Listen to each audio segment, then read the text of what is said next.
Hey, what's going on, guys? This is Youthman, and as you can see, I'm not in my home theater, but we are in my new friend Mark's home theater. I'm actually up here in Wisconsin, and this trip, we're gonna be doing 13 home theater tours in a matter of 4 days, at least filming that and going through and visiting these.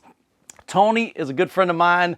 I went up to his home, I guess about a year, maybe a year and a half ago, and has an amazing JTR system. And Tony and I have become good friends over the year. And he said, Michael, I'd love to put together kind of what he calls a home theater crawl. Pretty much every month, they try to go to somebody else's home in this area. And so he was like, let me kind of give you an experience of what we do on a monthly basis, but we're going to cram it into 4 days. So it's going to be fast. It's going to be run and gun. But I think you're really going to enjoy this series, so make sure you're subscribed. So Mark, I'm going to turn it over to you. Give us a tour of your incredible home theater. Hi, my name is Mark. Welcome to my theater. This theater is called Cinemark because when I got my first projector in 2000, which was the old Sony first HDTV projector, my friend came in and said Cinemark. And I had no idea about the company that's named that. So basically, this is an 11.7.6 JTR cinema, and so I have 11 bed channels, 7 subwoofer channels, 1 Boss platform, so it's technically 6 subs plus a Boss tactile channel, and then 6 overhead speakers. I have a 120-inch Seymour Screen Excellence screen with NEO material.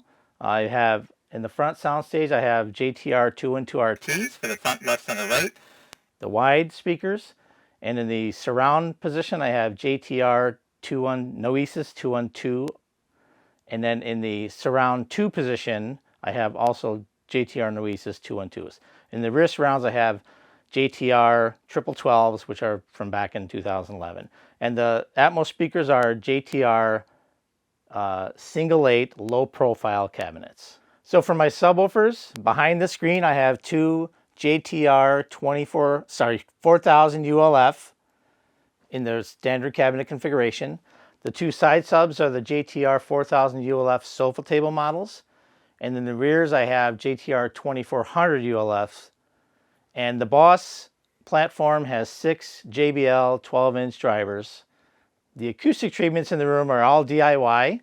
So I basically used OC703, because when I did this back in 2007, you couldn't find that Roxwell Safe and Sound, the stuff that's not itchy. It wasn't easy to find. So I had to use the OC703 panels, which is the rigid fiberglass. So I basically just made all the acoustic treatments myself, with the exception of the GIK bass traps, which I covered in black felt, and I have 2 behind the screen. Those I bought used from Jeff at JTR Speakers when he moved down to South Carolina. And also the screen I bought from Jeff too. All right, guys, so just gonna talk a little bit about my binder. These guys gave me a lot of stuff for it. That's not, don't get copyrighted for that, because like I said, that name was coined before I ever knew that company existed. Well, the size of the room, it's 27.4 by 19.8 by 7 feet 6 inches, about a little over 4,000 cubic feet. And the MOP distance from the front screen is about 11 feet. Have to remeasure that and update my binder. Anyway, I'm known as the binder guy. All right, guys, so the reason I have a binder is because I have CRS, can't remember stuff. This binder, I basically have information on my current system setup, and it's really focused on audio calibrations, and then the current setup, and I do graphs with REW after I do before and after calibrations, particularly the subwoofers, to see what Derek Live bass control is doing for the system. And more importantly, I'm like everyone else, I'm always making changes and upgrades. So I have the older systems in there as well, so I can, basically verify that I'm making improvements, because basically I do this every time I do a major calibration, and then it just moves to the section behind. So hopefully I'm done. I know everybody says that, but I think I really am this time. Sure. All right, so in my rack here, I have an in-wall rack, which is an idea I got from AVS Forum years ago. Behind here, there's a room that's like a bay cutout, not a bay window, but a bay area on the second floor. So that's how I got the idea to put the rack at the rear of the room, and it's in that the cooling is done So I have a fan in there. Sorry, just a vent. The fan is in the furnace room, about 20 feet away. And there's a thermostat in there, so when it gets hot enough, it turns the fan on the furnace room. You might just hear some whooshing air. So then the amps are at the top to draw any heat out. But so for my source devices, I have the OPPO UDP-203. That's primarily what I use. Then that goes into the Lumagen Pro 446. And then it goes into the Storm Audio ISP24 Mark II. That's a 24-channel processor.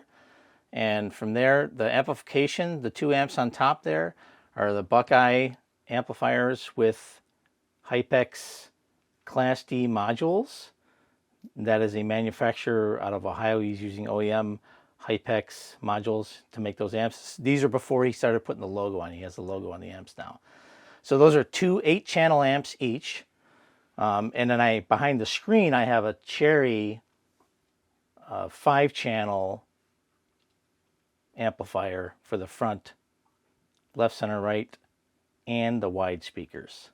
So, and then on these 2 shelves, I have a Nvidia Shield Pro 2017 version, Apple TV 4K on the right, and then that's a Tivo Roamio Pro on the bottom. Because this is actually connected to the Lumagen is connected to the TV in the family room upstairs. So everything runs through there, and you can send it to either the theater or the family room upstairs. All right, so for my turntable, I have a vintage Thorens TD 145. Bought this off eBay after looking for a while. It's in very good shape. And the reason why I have this in here is because my son wanted a turntable for Christmas, which I was against because they're like all young people. They listen to their earbuds, which is probably a bad thing to say, but sorry guys, it's the truth. And I wanted to have a turntable in here so he could experience what real good sound is. And I think I've created a monster. But I'm trying to help us out by creating the next generation of audiophiles. All right, guys, so my entire theater is powered by this massive beast of a subwoofer. It's a Velodyne Series 1 SPL, 10-inch woofer, 355 feet X max, and that's what you get all the bass from. No, I'm just kidding. This is the first sub I ever bought. I kind of kept it here because I used to have it at the front of the screen when I had before I had an AT screen. Just kind of kept it out there under the center channel and told people that's where all the bass was coming from, just kind of as a joke. So it's kind of nostalgic, doesn't even work anymore, but I'm still holding on to it.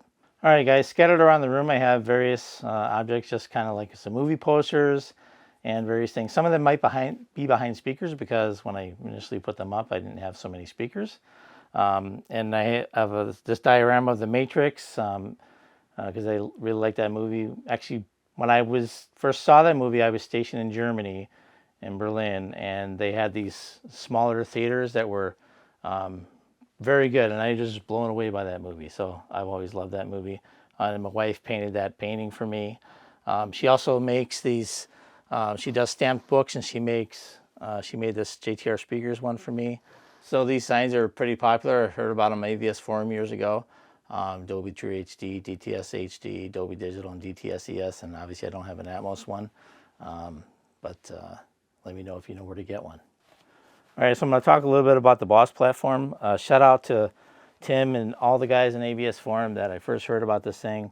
It's been one of the best $500 I ever spent on my system.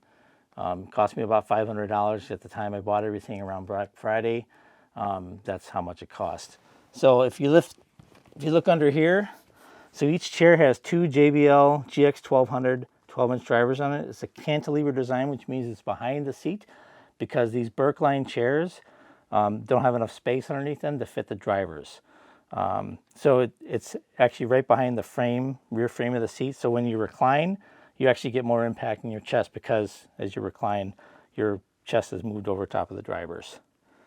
All right, so the Boss platform, this is a non-hover capable Boss. It sits on these isolators. They're 20 durometer. And the way I did it is I designed the platform and I I posted the design on AVS forum, and then Tim told me where to put the durometers for my platform. These are carpet stickers, which when you have it on carpet, so this digs into the carpet, and then this sits in the cup, and then that's what gives you the sensation it allows the platform to move. All right, so the amplifier for the Boss is under the couch because this is a retrofit situation. I'm sure everyone can understand that. We can't plan for everything because we can't see into the future. So I was fortunate that I had 3 RCA cables running to the front of the platform. So that's what I'm using to get the signal to the amplifier. And then from the amplifier, the speaker cables go to the Boss drivers. So the projector is a JVC RS540, which is the middle of the line of the last series before the NX series. All right, guys, for control, I'm sort of in a transition period. For the Storm Audio, I use an app to control that. My old trusted universal remote control MX980, which I do the programming on, allows me to switch between source devices and such. And the Storm, I put, for the Storm control, I put the iPad on this little magnetic stand. Keep it in front of me. All right, guys, I'd like to thank you for coming to experience my theater. Rather, I would like to thank Youthman for coming to experience my theater, and thanks to Youthman and Tony for setting this up. And I am very honored to be kicking off the Wisconsin-Illinois Home Theater Crawl 2021. These go to 11. What does that mean? Oh, I didn't know what that meant.